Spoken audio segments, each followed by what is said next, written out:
Hello and welcome to On Production, brought to you by Wrapbook. In today's episode, we're joined by Alexander Yellen and Kelli McNeil-Yellen, a filmmaking duo with a passion for telling unique stories. Alexander, known for his cinematography on various projects including Z Nation, and Kelli, an actress and writer with a flair for creating engaging narratives, have come together to work on the film Daruma. This film marks a significant step in their journey in the world of independent cinema. They've experienced firsthand the challenges and joys of bringing a film from concept to screen, including working with Wrapbook for their payroll needs on this one, which is awesome. Alexander, Kelli, it's wonderful to have you with us to share your story. Welcome to On Production. Thank you for having us. Thank you so much. We're very happy to be here. So this question's for both of you, but could you both share a bit about how the film began? What was the spark that started this project? I typically get asked this question since I'm the writer of the film, so I will dive into this. So a lot of people ask, Alex and I, why we would want to put literally everything, all of our resources, every favor that we've banked over the last 20 years as a career in this industry towards a film that, it stars two leads with disabilities in a narrative that is not about overcoming a disability. And, the reason for that is, I think that people aren't impacted or think about disability until it happens to them personally. And that is what happened with me. We had a tragedy in my family where a member of my family became disabled. And at the time, there was really no resources to help, us get through that. It was such a life-changing, incident, especially for them going through it. And one of the things that I noticed was just the accessibility of the way that our world was built, it just wasn't built, in an inclusive format. And, additionally, the media that was out there, there was a film out at the time. I'm not going to say the name of it because I know this is going on online, but there was a film that was very well received and accolades and Oscars, but basically it showed that dying was better than life with a disability. And I just felt that we could do better. And I wanted to tell a story where the central character, was overcoming some emotional challenges rather than the physical ones. Because once my relative got injured, they were still the same person. Nothing had changed, just their body had changed, but they were the same person. And I really wanted to dive into what that looked like and tell a story through that lens. So we worked very closely with a number of nonprofits and advocacy groups to do, sensitivity reads on the script and make sure that it was accurately told. So that's really how it came to be. And I'll tell you, it was one of the first pieces that I let Alex read. And if anybody doesn't know this, we're a husband and wife team. We work together. And this was before we were married. I had originally done a draft of the script in 2008. And what was this, 2016 or 2017? 2017. I let him read the script in 2017. And I kind of give it to him. I'm like, I run away because I don't want to see his reaction. And I hear him start laughing from the other room a few minutes into it. I'm like, I run in, I'm like, what is so funny? I'm like, this is a drama. What are you laughing about? And he looks at me and he goes, this is a dark comedy. He's like, this is a dark comedy. What are you going to do with this? And I said, I really don't know. I was like, I've tried to get people to look at it, and everyone thinks the story's really great. And then when I tell them that I want to cast it authentically, they kind of, pull back because it's just one of those things that's, able-bodied actors play characters with disabilities. And Alex was the first person to step up and say, if we can put this together, I'll direct it. So I was like, okay. And this was before we were married, mind you. So this was him really making a big statement. Well, I guess if we hadn't gotten married, we still might have been able to be business partners. Wouldn't that have been sad, though? Yes, in hindsight. No, as Kelli said, it was a script that, she gave to me with a little bit of trepidation, because if you're going to be involved with another creative, you really had better respect their work. And, otherwise the relationship might not work out. But no, it was a great script. And, most people out there who are producers, directors, read a lot. And you get a lot of scripts that come across your desk.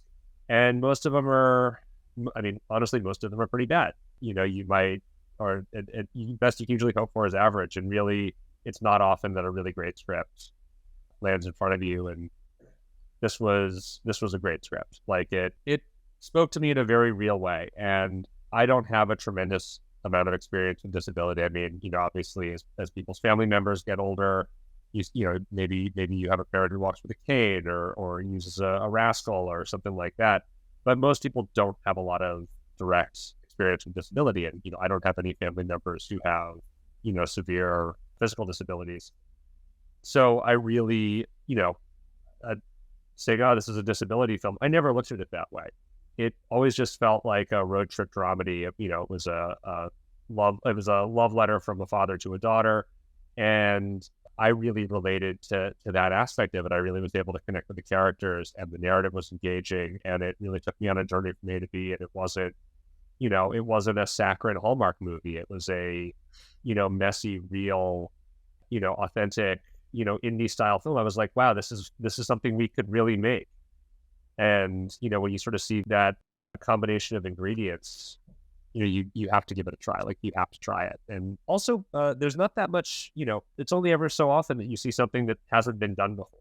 And this really had not been done before. We did a lot of searching to try to find another film that had two leads with disabilities. And we could only find one. It's an Asian martial arts film. They weren't even the leads. They weren't even the leads. And the narrative of that film is disability. So, we really did something that hasn't been done before, and hopefully it creates a model and a framework for other filmmakers who want to tell stories with groups that have been historically marginalized, and normalize that experience for audiences who are hungry for this kind of authentic content. And I will say that there's a huge audience out there for it. If we did a lot of statistics. I mean, we have a great EPK that shows all of the stats that organizations have done researching this audience, because one of the things that people say is, oh, there's not an audience out there for it. Well, that's just not true. 1 in 4 people in the entire world identify as having a disability, and a 2021 study showed that in America alone, this audience has over $500 billion in disposable income. So this is a huge untapped market. And what we have seen, at the few screenings that we've had, and again, we've worked very closely with organizations, like Respectability and Christopher and Dana Reeve Foundation and the Media Access Awards, to make sure that they saw the film, and they get their board members and their the people in there to see it. Across the board, they have said what a refreshing, authentic, real piece it is. It's been lovely. It's lovely to have your work validated like that, by the people that it was intended for. Absolutely. I want to ask you about the production of the film. So I know that you're in this mode of distribution, of marketing, showing this amazing piece of work that you've built. It's going to be at Slam Dance coming up, which is going to be absolutely fantastic. You've got a bunch of people and momentum building for the film, which is great. But press pause, rewind. The project was written, you were ready, you were committed. Putting together the budget, how did you two balance your creative goals with the financial realities of making this thing happen? What a challenging question. Because, as an indie film, you have to look at what you want to do versus what you can do. And I know, Alex, you want to say something, so I'm going to let you start this. Well, I mean, it very rarely do you go into a project where you show the script to someone, they say, here's your budget. I mean, there are, companies out there that make, regular content stuff for, some of the linear cable networks, or for certain overseas distribution where you have a patterned budget. And it's like, okay, we'll exactly how much money you're going to have to make a film, and you can plan around that. Indie film just isn't that way. And so, create a plan that's based on, you create a number of different plans based on how much money you think you can raise. And there's an optimistic goal, there's a, realistic goal, and then there's this is the lowest amount of money we could possibly make this film for. And, you consider all the possible ways to do it. And then, you shoot for that big number, and you shop that around, and you see if you can, get the right investment and the right team together. And then you start seeing where your resources line up, and you start making, those creative logistical choices and thinking, okay, what can we realistically afford now? What can we defer later? who's willing to do us a favor. And, that's another benefit to having been in this business as long as I have, is that, I have a 20-year career behind me of building relationships and goodwill with an amazing team of people. We had half our crew came from Washington State. They were people who'd worked with me on Z Nation, this zombie series. And, we were family after 5 seasons. And some of those folks came down and they slept on our couch, in our guest room, on an air mattress in the living room. With friends, and worked for way less than what they normally make, because they like me, and they really believed in the cause of what we were trying to do. But at the end of the day, you condense all of those dreams down onto a 10-page budget that seems at least semi-realistic, and then there's an old saying that no battle plan survives first contact with the enemy.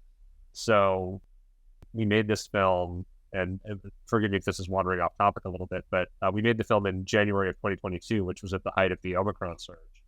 And so, COVID budgeting was really a thing. And Kelly found a great organization called Project Indigo that really was able to manage our testing and PPE and on-set safety needs for a very, very reasonable budget. And that saved us a lot of money. But we also had COVID scare right before we started filming that simultaneously cost us a chunk of money. And, so it's a dynamic process. And then you sort of say, okay, well, maybe we can't afford a process trailer anymore. Let's look for other ways to do some of our driving stuff. And, with indie, you don't have so much breakage. You have to be creative in your problem solving and come up with solutions constantly on the fly. If I can add to that, if you don't mind. I mean, I know, Cameron, you said that we are in distribution and marketing phase right now, but, truthfully, we really started the marketing of this project when we started pushing it out there. And, one of the things that was really key to getting this film made was building the audience early on and finding champions and finding people who would believe in the project. And one of the biggest resources to come through for us was Panavision. And we received the Panavision New Filmmakers Grant for the film. And usually that grant is reserved for short films. But they believed so strongly in the film and in the project that for several weeks, we were allowed to use these incredible camera packages, that they gifted to the production. And we have an absolutely incredibly shot film, which Alex was also the cinematographer of the film too. So he was pulling double duty. Again, one of those budget constraints, we would probably like to have, maybe someone do double duty, or not do double duty, but, we had to work with what we had to work with. Let's be honest, we were all doing it. I like to call myself chief toilet scrubber because, we were in a lot of private residences, shooting this. And at the end of the day, we couldn't afford a cleaning crew. I'm the executive producer. I'm making sure everyone's got their food. I'm making sure everyone's wearing their masks. I'm making sure, everyone's abiding by the permits and everything that we're doing. And who's going to clean up at the end of the day? It's me. I'm literally there. Everyone's rolling up, cables on their arms, and I'm there with the toilet brush, cleaning the bathrooms. But that's one of the things that I realized about, indie filmmaking is really like how hard it is. And like, you have to really set aside your ego when you go into something like this, because you're going to do things that, that are not glamorous and that you don't expect that you're going to have to do in the process of making a film. But it's a very messy process. You try to organize it as much as possible, but, it's funny, the very polished, veneer that you see at the end of the day on the screen. Wow. If people only knew what went in to making that. I lead the onboarding here for new employees at Wrapbook, and we have a tremendous number of staff here at Wrapbook who have been in the industry for a long time, but we're unique in that we really are kind of bringing a lot of technology innovation to the space as well. And so for a lot of our engineers, they never worked in entertainment before. And something that I always stress to them about the vision of what we're doing is like, look, production is hard. It is really, really tough. From locations to cast and crew, the management of the production, the making of moving images is just nearly impossible. And so like anything that we can do on our side to bring together the tooling for that production and that finance arm to work together is a welcomed like benefit. And even still, it's still going to be hard because of exactly what you're saying. Someone still needs to clean up after. Someone still needs to feed the army of crew. So that's really, really well stated. I want to ask, so Alexander, you were both the director and cinematographer on this project. Both are very important roles. It's nice for a director to lean on a cinematographer, and it's great for a cinematographer to lean on a director. In this case, you were doing both of those roles. How did you handle wearing those two hats on this set? Well, delicately. And periodically I would make a joke about, since you specifically mentioned hats, about taking one hat off and putting the other hat on, because someone would come up to me with a question and I would have been focused on a visual problem that I was solving, and someone would come up with a logistics question or a performance question. And, it sometimes, just for comedic value, I would say, wait, hang up, the other hat on.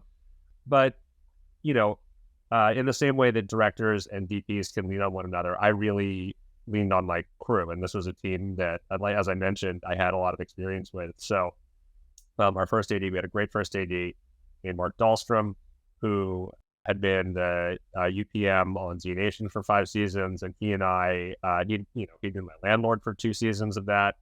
And, as kind of a, uncle, father kind of figure to me. And he's somebody who I respect tremendously. And he really took a lot of the, logistical, and even some of the, I'm not going to call it creative, but he was somebody who understood what I wanted to do creatively and really helped me with that plan, so I could offload a little bit of my directing brain onto him. Kelly similarly is a creative partner. She's a creative fundamentally. She was the writer. And so if it was something with an actor's having a problem with a line or an emotion or something, there are things I could ask her to take care of for me. Or, an actor needs to run lines or needs help getting to a place emotionally. I would take them off set and run rehearsals with them. So happy to step in that role. Yeah. And then my second unit DP from Z Nation came down and he was my camera operator, as well as my key grip. And those two guys really understand the way I shoot and the way I light. And I could really give them broad strokes for what I wanted a scene or a shot to be. And they could, pick up that baton and run with it. I really didn't have to micromanage as much as I might on another project. And I'll also say, I had 5 years to think about what I wanted this movie to look like and to sort of pre-visualize it in my head and to do that planning. And so, I have notes that go back to sort of 2018, which is when we did a proof of concept as a fundraising tool. And so, we did a dry run of some of the scenes and some of the ideas we wanted to execute when we finally got around to doing it. And it's funny to look back and see some of these things that are shot for shot remakes of what we did in our proof of concept, almost identically. And, having that plan really well mapped out and that visual language really well mapped out before we ever got to set saved a lot of time and energy when we got there. But, also I'm a collaborative director. I really like working with people who are artists with a vision and bring something to the table. And if someone has a good idea, let's explore that idea. Let's try it out. If someone says, hey, does this feel off to you? I'm very happy to listen to that sort of thing and, reflect on it. And if people have good suggestions, we'll try to put those into practice. And that also really, improves the flow and saves me from having to do, more work than I capable of doing. That's fantastic. And for you, Kelly, you have a really amazing set of experiences, both in acting, writing, and marketing, like very rich experiences. How did these roles influence you in managing the production side of things? I mean, you already mentioned something really wise that I think folks are realizing as they're kind of exploring or even executing on multiple indie projects is you're marketing from day one, like to yourself, to your crew, to the communities you're shooting in, building support along the way. Maybe it never ends, but yeah, I'm curious, like, how did these past roles for you really influence you in managing the production side? It's really funny. I think for so many years, I really resented the fact that like I'd had to have a day job, and all I wanted to do was write and be in the entertainment, business. And I think the creative dreamer side of me really disconnected from, the business side of it. But reality just kind of, took me up through the ranks. So there was a 15-year period where like I was dabbling in writing and acting. And I know I always wanted to produce something. I was the creative director for a tech startup for a long time. I worked for Fortune 50 companies. And on each of those different, roles, I would try to incorporate, as much video production as possible. I would produce shoots, I would produce, spots, commercials, I would work with clients. But I never did it for myself. And I don't think that I ever really truly realized the value that I bring to a table, my own unique experiences. And, each film is a business. Each film that you put together is a business. We have, an entity that was formed. We pay taxes on it. We have to create this thing. And I really don't think that without my prior experience, in the business side of things, that I would have been able to do this. And I will give you the best soundbite possible that you could ever have for Wrapbook. I'm not a math person. I don't do accounting. It's not my strong point. I'm very quick to admit, when I'm not good at something, and that is something that I'm just not great at. But I did know that working with your company, I would be able to abide by, state and local laws. I was able to pay my crew on time. We worked with 2 unions. We worked with the DGA and SAG. All of that was compliant, and all of that was done through your company. And, your team was extremely responsive. You guys got back to me quickly. I don't think that without that logistical, support on that side of, the process, I don't think A, it would have gone as smoothly as it had, or B, that we could have possibly finished it as well as we did. But nobody missed a payment. We weren't late on anything. Every union was taken care of. Everything was taken care of.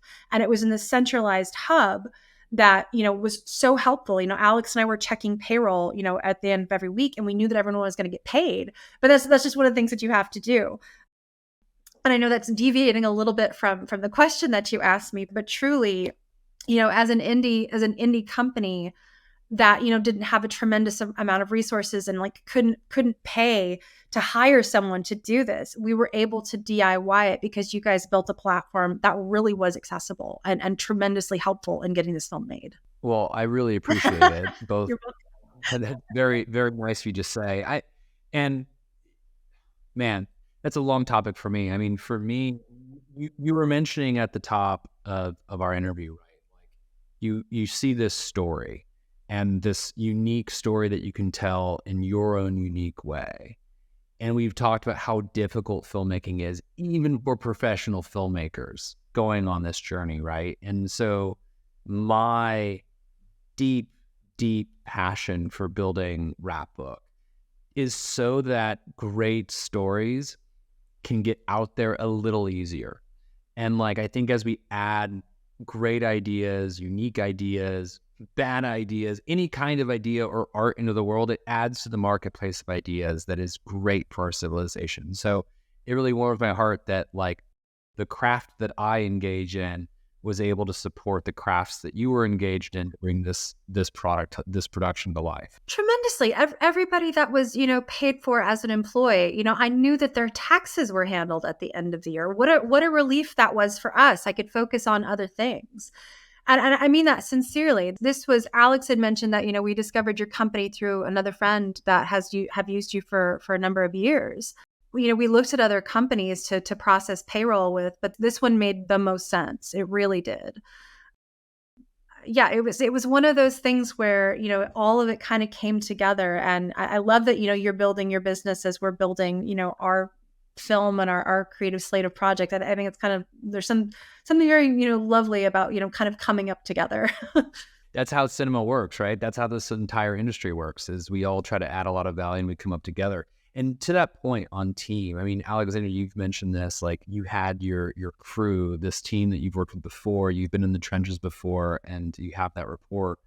Building the right team is just crucial in film. How did you go about assembling your team? You spoke, about some of the folks coming from other projects, but how did you really embark on that as producers, as you were kind of making this film happen? The two most essential teammates after Kelly and myself were our two leads. And, the question, after I said to Kelly, I really think we could make this movie, she's, her one red line or one absolute condition was authentic casting. And I said, okay, great. Do you have any idea what's out there? And she says, no, but I guess we'll find out.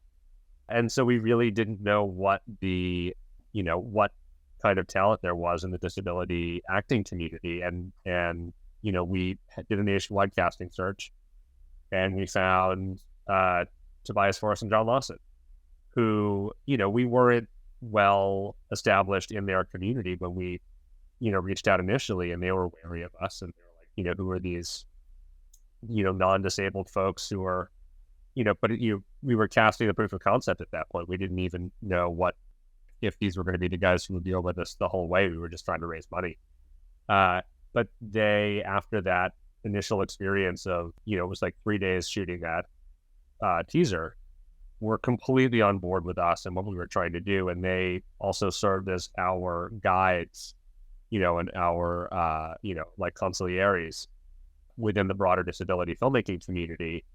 And so that was an incredibly strong foundation for us to build, the rest of our team. So part of that team, and I'll let Kelly go more into the sort of the community partnerships. But yeah, then from putting the crew together, for me, it was starting with a couple of key positions. So again, getting Mark, who has producing experience, but also was our first AD. He was probably the next person who I got committed. And Jody Binstock, who is another Z Nation vet, who actually I've shot movies that she's directed. So we have a creative relationship as well as a producing personal relationship. And then, it was sort of a balance between, who was available, because we were asking people for 3 weeks of their time, and it worked out to our advantage that COVID shut down so much of production. And we were able to get some folks who we might not otherwise have been able to bring on board because, they're in-demand, talented people who work on projects that can do a lot more than we can. And then we filled out our crew with a combination of referrals, recommendations, and then people who came to us, again, through the disability community, through referrals in that space. And so there were some people who this was their first production. And, our second AC, it was his first feature film. And, he's somebody who has gone on, and he's been basically working nonstop for the last 2 years. And, there's probably a half dozen crew members who that was their first production, and they've maintained those friendships. Like they have little reunions together just for those 3 weeks that they spent working with us. And, I have those stories with people I'm still close with in this business about, those crazy, indie projects that we worked on right at the beginning of our careers, where we really were just didn't know what we were doing, but we were trying to prove ourselves, and we were so eager. And those are really meaningful, lasting, lifelong professional friendships. And it actually is one of the most heartwarming things for me about having made this film, is that we get to be that story for somebody else. Can you all share a story from the set where working together as a team really made a difference? Do you remember that crazy day when we were driving up and down Highland? I was on Eagle Rock, wasn't it? We had to film at the restaurant, and all I did was shuttle people because the parking spot that we got was like way far away, and I was just shuttling people. Or what about the day that we ended up getting kind of kicked out of the park? Or the rain? Do you remember the rain? The rain's a good one. So we had a day where we were filming the first half of our day at a Salvation Army store in the valley, and then we went over to Lake Balboa Park, which has a beautiful bench under like a pergola overlooking the lake.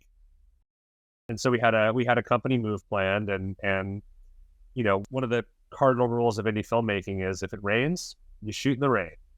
And so we knew there was weather coming in, and we make our move to the exterior, and we're setting up in this park, and it's dry right then. And we do our first take of our master, and it's dry. And then the sky opens up and it just starts pouring. and somebody runs in and somebody has umbrellas in their car. I think they were Kelly's umbrellas. Yep, they were mine.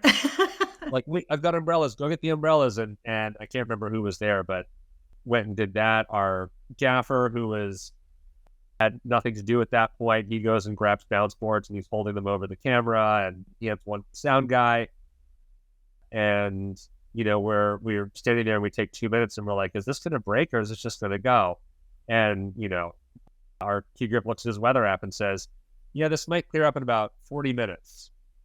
And I look was at our permit for like 2 hours. It was. I think our permit was like 2 hours. And so I look at Mark, our first AD, and he says, and he has a great South Dakota accent that I just can't do justice to, but it's very, it's folksy. It's well, Alex, I think we shoot in the ring. I said, okay, now it's an umbrella scene.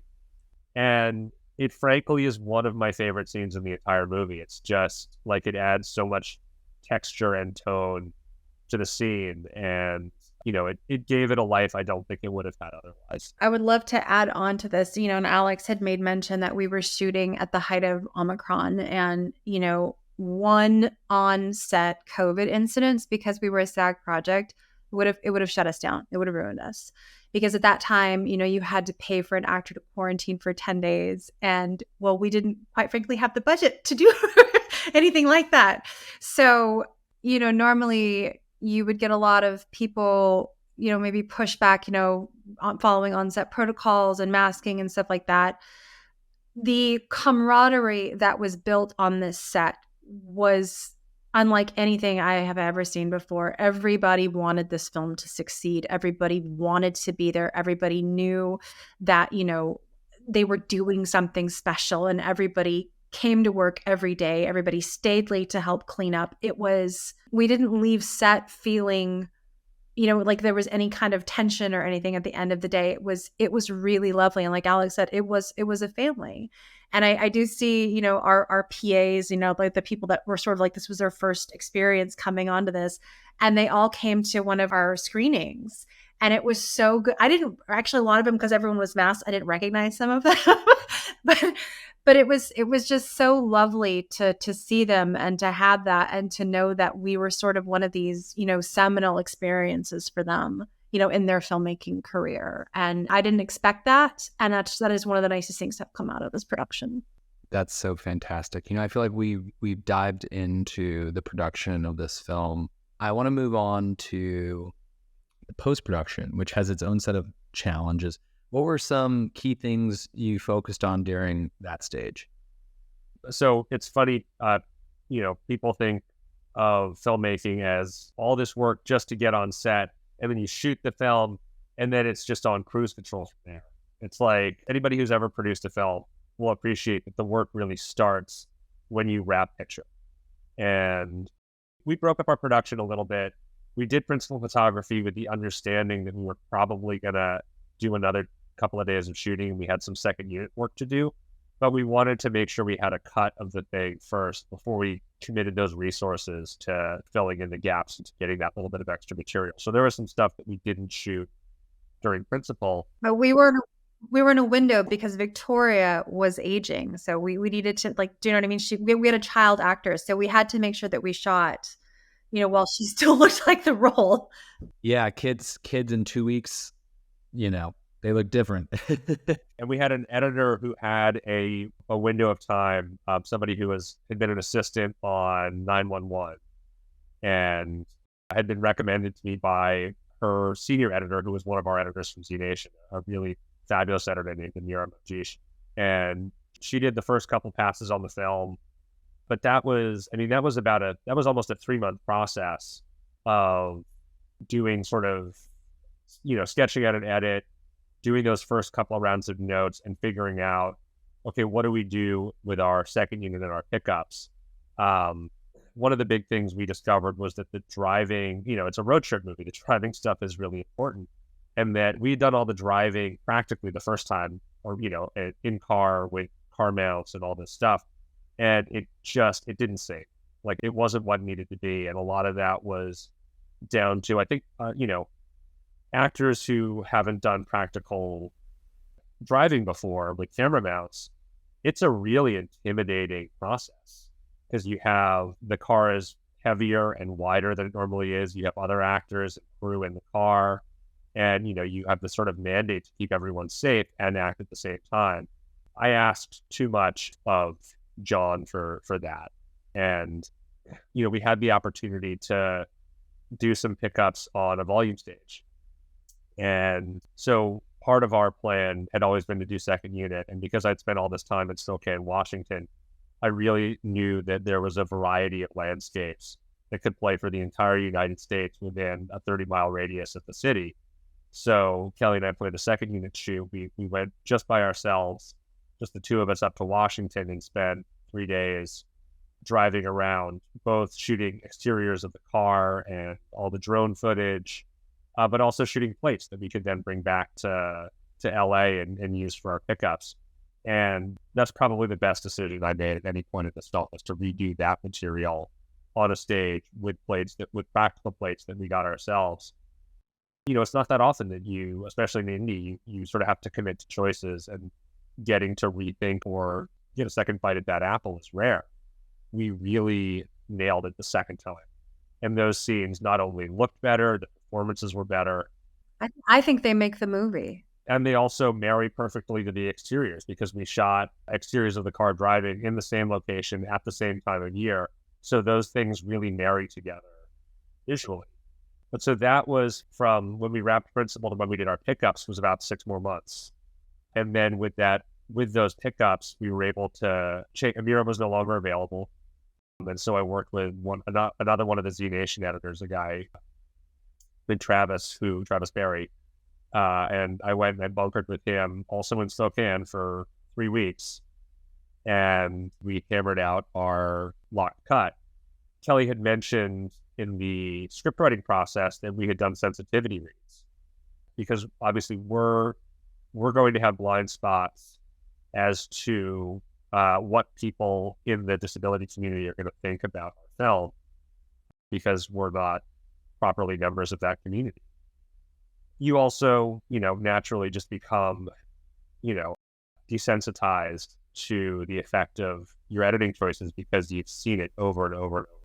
So we also did some sensitivity views right before we locked picture, just to see if there was anything we had missed. And we got a couple of really valuable notes from that process. And, you ask people to be critical, and they are going to be critical, but you look for, you sort of look for what are the things you really need to take away from that. And what we learned from that test audience was that the story made sense.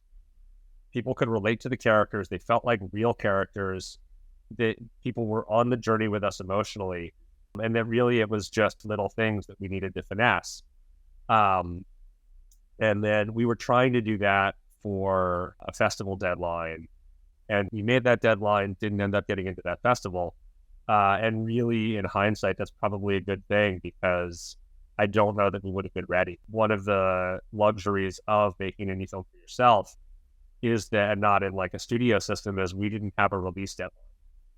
I've worked on, when working in television, everything is sort of scheduled back from your air date. And so you have to shoehorn your production to a really set, inflexible schedule. And wherever you are at the deadline, that's kind of where you are. Maybe you can horse trade to get a little bit more time here for a little bit less time there, but that's what it is. We really had the opportunity to make this film the way we wanted to make it and to get it right. And the place I think that showed up the most was music. Music on this film was extremely challenging, because there's such a big range of emotions and landscapes and styles and feelings that we wanted to get to. And some of them are very specific. And, we thought about composing all the music, and that just wasn't realistic. We weren't going to find one artist or even a couple of artists who could do the breadth of what we were trying to do. And so finding the right balance of licensing music from a couple of different libraries, and then having some original composition, and finding the right pieces and the right artists to work with for that took from September until March of 2023. I would even say April is when we got the last piece of music. Too, like music is, I mean, for any film, but really, like, that's such an essential character. So that's nice you had the time. Yeah. And I mean, we gave ourselves deadlines to hit certain things. And some of that, again, was sort of festival based. And eventually there was a deadline to get to our premiere at Dances with Films in LA in June. But we didn't, we weren't up until the last day. It was, the last 2 weeks, I would say. But at that point, it was just fine tuning. We really, I think we hit on the last pieces that we really needed to nail. We probably hit on, I think, in March or early April. But yeah, it took that long. And having that time was truly a luxury. I want to just add this and say that, at the same time that Alex and I are doing the indie film and, we're getting it through post, we're finishing it up, and we're trying to get it out into the world, we're both working full time too. Alex, we couldn't, you can't take your foot off the gas. Alex was doing a lot of this remotely because a lot of the films that he does are not shot in Southern California. So he's, from the time that we wrapped production in February of 2022, he worked absolutely nonstop on projects back to back to back. And, obviously grateful for the work, but, it physically, it takes a toll on you. Because it's, you've got to keep your head above water and you've got to keep the project finished. So it's really not for the faint of heart to do something like this. A lot of people ask Alex and I, how do we work together creatively as a couple? And we like to draw on this comparison that his parents use. They're both scientists and they were interviewed by a publication about their work, and they were excavating a volcano. And you want to tell the story, honey? Sure. All right. So my parents are archaeologists, and my mom's a college professor. My dad works for the federal government, but they do their field work together, which is great. It's like, it's like paid vacation for them. So they do a lot of work in Africa, and they had separate excavation sites on opposite sides of an extinct volcano in Kenya. And, this was also a piece of of fatherly marital advice that my dad gave me on working with your spouse. He said, when we're on your mother's side of the volcano, when we're at her site, she's the boss. However she wants it done, that's how we do it. And when she's on my side of the volcano, I'm the boss. And thus, balance is maintained. And it's very true. Kelly and I have very different and complementary skill sets. Our Venn diagram overlaps, but it's a relatively small overlap. And so there are things that are clearly her side of the volcano, and, she takes the driver's seat for those things, and I do as told. And similarly, there are things that are really my area of expertise, and, she leans on me to make the decisions and support however she can in those areas. And then, that overlap, we take those things on a case-by-case basis and treat them more as those things are negotiable, who's sort of in charge of it. We have a clear delineation of responsibility and sort of hierarchy for each task. And that way we're able to sort of keep it balanced and professional and not let that stuff leak into our marriage. Oh, some people, when they were coming on, they were like, we were very concerned about, working for a married couple on set. But everybody unilaterally said how relieved they were that not only were we a joy to work with, but just how harmoniously, that we got along. And I think that, maintaining the balance in the marriage and on set is key. But it is an absolute joy to work with him. And, given how in demand he is as a cinematographer, and my guess as soon as a director, other people are going to be very much in agreement. That is too wonderful. We've talked about production, post, second unit. When it comes to getting this film seen and kind of, brought into the indie community, you all are bringing this film to Slam Dance. Navigating the film festival circuit, what approach did you take? What's that process been like? I will head up that question because that ends up being on my side of the volcano.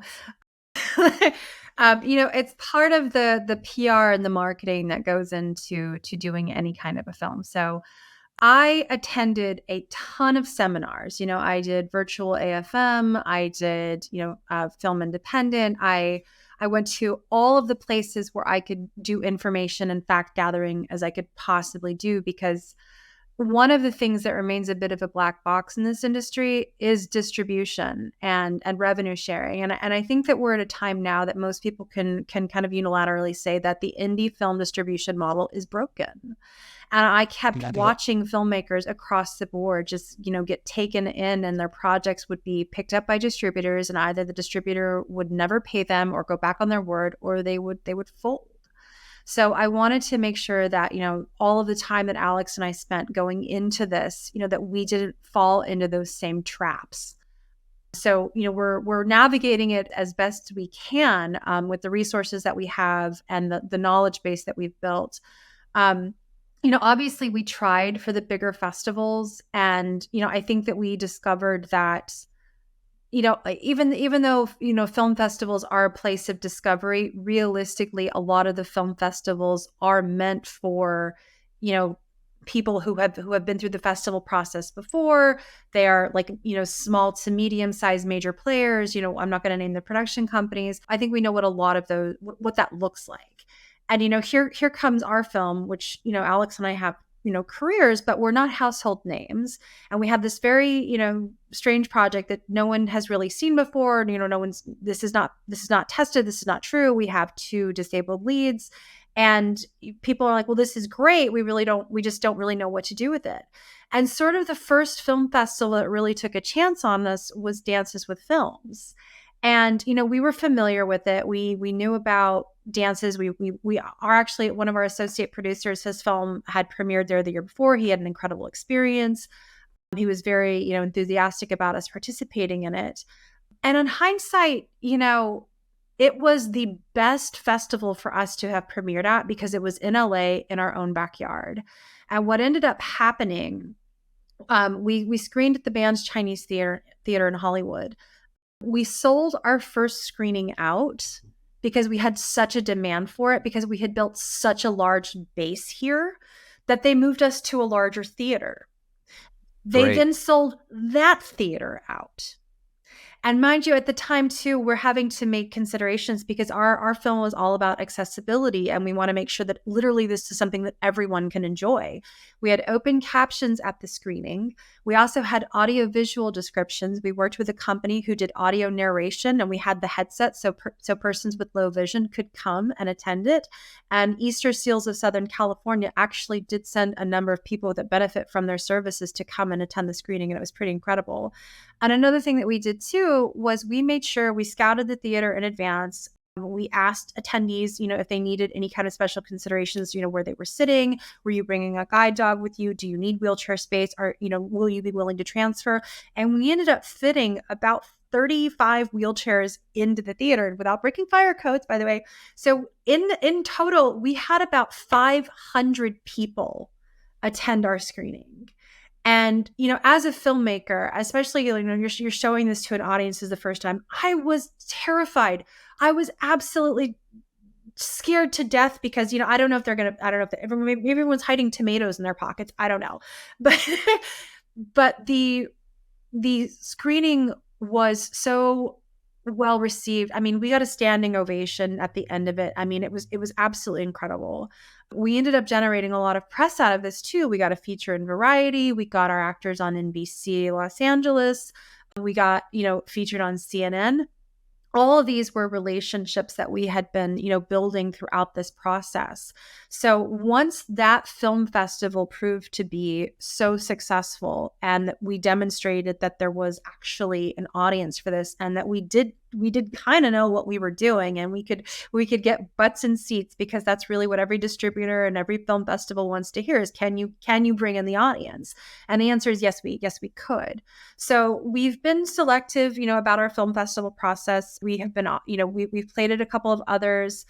We've passed on a few because they're online only, and as a filmmaker, you can't put your film out online, and that will negate your distribution deals. So we've unfortunately had to pass on a few of those. But the really phenomenal opportunity that came up was Slam Dance. And here's where I kind of have to give a shout out to Slam Dance and the programmers of the category that we are screening in. And we are in a block of films called the Unstoppable program. Now, for people that are not familiar with Unstoppable, this is a block of films that is by, for, and about persons with disabilities. And it was founded about 3 years ago by a woman named Juliet Romeo, who's a Black disabled filmmaker, when she saw that there was just no space for this type of filmmaking. So she took it upon herself to write a letter to Slam Dance and say, would you consider giving space for films like this? And they said, you know what? We will do this. So this is the third year that they're doing. I think it's the third, and maybe the fourth. So don't hold me to this, but it's fairly nascent in where it is. But they said that this year, this was the most incredible selection of films that they've ever received. There are 5 features that are screening in our block. There's 3 documentaries, and then there's 2 narratives, and we're one of the narratives. So the fact that a festival like Slam Dance, which is playing at the same time as Sundance, that says something to me. That says that this is content. These are narratives. These are stories that, people really do want to see. People are going to pay attention to them, and they need to be told. So, we have a couple of other smaller festivals that we're playing in after Slam Dance, but really going into this, we are speaking with several distributors. We are speaking with several platforms. The goal is obviously with the festival is to finish your distribution plans and get that in place. So hopefully, if you go through our social media, you'll see a lot of people asking, where can I see this? When can I see this? Which is really heartening. But I hope that we have an answer for those people very soon as to when they can watch it. The other thing I'll add, just in terms of festival strategy, how things have worked out well for us, and another reason why it was great for us to start with dances in LA, is because there's education, which Kelly has talked about at length, and learning the theory of festival strategy, and then there's experience. And I think if we had started, we were talking about this earlier today, I think if we had gone to Slam Dance out of the gate, we would not have been as prepared, and we wouldn't have the practical experience to understand, what really works well and what maybe doesn't. We've been able to benefit from trying a couple of strategies out at these other festivals, and, really sort of focus in on what are the most effective tools, what's the most effective outreach, and really bring, 6 months, 7 months of festival practice into play going to Slam Dance, so that we can have the best possible festival experience and have the most impact with the audience that we are bringing to screenings. What's been a really interesting byproduct out of this is I have actually started to consult for other filmmakers on their marketing and their PR and their festival strategies. So I'm working with a couple of smaller distributors as well. So it's one of the strange things to come out of this. I did this for myself, and people are saying, how can you replicate this recipe for success? So, I don't know what that looks like in terms of Alex and I putting our slate together, but certainly I love helping filmmakers, and I've loved learning about these other films that I'm working on, and it's been really fun. It was not expected, but I'm embracing it. It really ties into like what I wanted to ask you, which was like, really even just a comment as well, which is like, both of you have production experience on different sides of the volcano, but like, what a really cool experience to bring this thing from concept to distribution, to really see the full stack, all of the roles and all of the jobs to be done, and really, really kind of bring it all the way through. That's really powerful.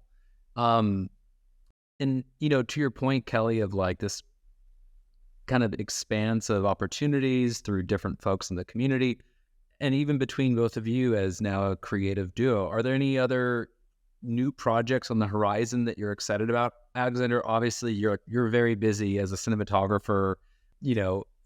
There's lots of different things that both of you are doing, but after kind of going through this experience and being in this experience, what's coming up that you're excited about, especially here we're recording at the beginning of 2024 in the new year? Alex and I are putting a slate of projects together. So throughout this, we have gone ahead and put together a production company. They're all mostly passion projects that he and I want to get behind. We like to tell untold stories doesn't sound like the right way to say it, but we like to tell narratives that are often overlooked. But we like to make, fun movies as well. There's an action film that we're working on together. There's another small indie drama that we're working on together. We hope that one of the things that comes out of this is, people will look at our film and go, okay, you guys did that really, really well. What else you got? And we're going to be ready and we'll be able to take those meetings. Can I pitch you two on one? Sure. All right. So it's an archaeologist husband and wife team. All right. And they're on two different sides of a volcano. You say that like it's a joke, but we've talked about doing a project that's based on my parents, especially my mother, just because, she was a field scientist in a time when there were very, very few women doing that kind of work. Her PhD thesis advisor only accepted her into his program because he thought she was a lesbian. And he believed that shouldn't be scientists because straight women shouldn't be scientists because they just get married and have kids and not do science. So the publisher of Where the Crawdads Sing, I was having a conversation with my mother and said, you have a story that's at least as good as anything else in in this kind of space, and you have better photographs, you have better art to sort of show that story than most people.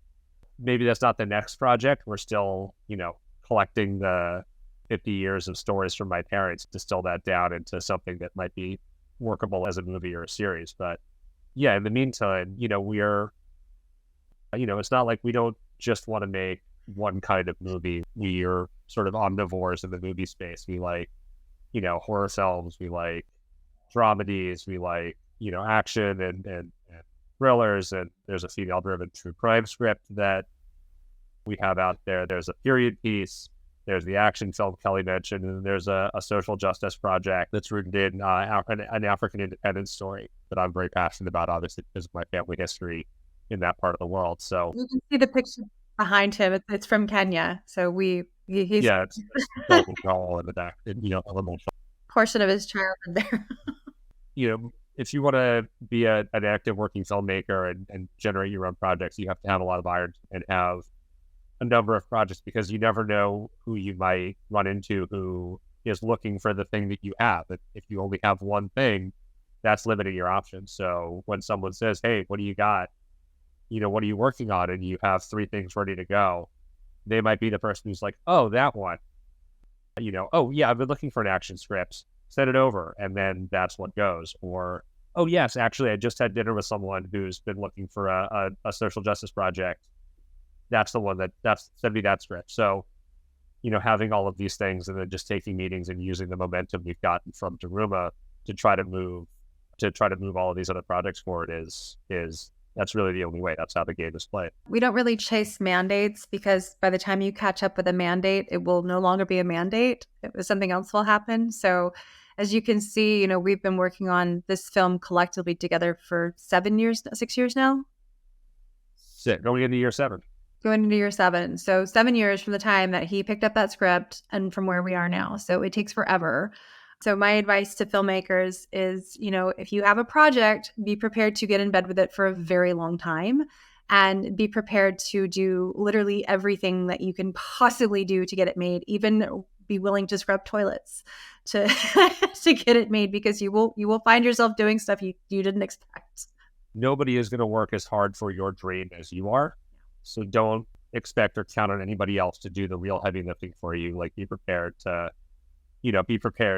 do the lion's share of the work, and again, choose that project carefully, because you're going to be with it for a very long time.